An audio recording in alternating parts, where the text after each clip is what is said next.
صاحب موصوف یونیورسٹیوں کے چکر لگا کر نوجوانوں کو لیکچر دے رہے ہیں اور یہ بیانیہ بنانے کی کوشش کر رہے ہیں، مگر ہر بار وہی ہوتا ہے، بیانیہ بنتا کم ہے، دھڑام سے زمین بوس زیادہ ہو جاتا ہے۔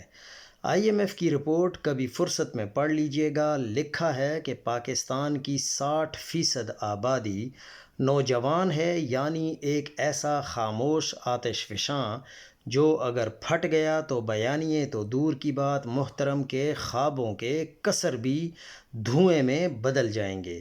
اس لیے بہتر ہے کہ صاحب پہلے وہم کے ہمالیہ سے نیچے تشریف لائیں، پھر حقیقت کی وادی میں قدم رکھیں، کیونکہ حقائق کو تسلیم کرنا قوم اور ملک دونوں کے حق میں فائدہ مند ہے۔ این ایف سی ایوارڈ میں تبدیلی کے لیے پہلا قدم۔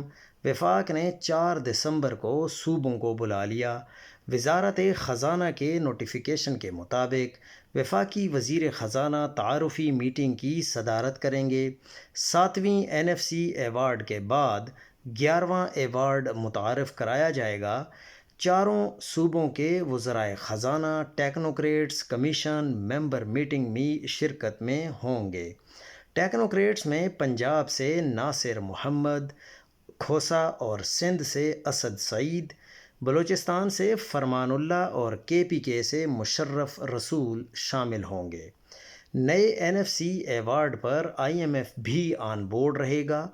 ذرائع کے مطابق پروپوزل یہ ہے کہ نئے قومی مالیاتی کمیشن کے لیے محاصل کا فارمولہ تبدیل کیا جائے گا۔ وفاق کی جانب سے صوبوں کو 57.5% کوٹا کم کرنے کے لیے درخواست کی جائے گی۔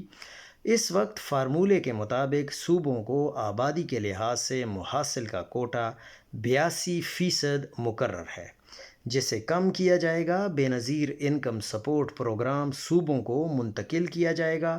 کم آبادی، ٹیکسیشن کی کارکردگی، جنگلات کے لیے ایریا پر نئے کمیشن میں کوٹا مختص کیے جانے کی تجاویز تیار کی گئی ہیں۔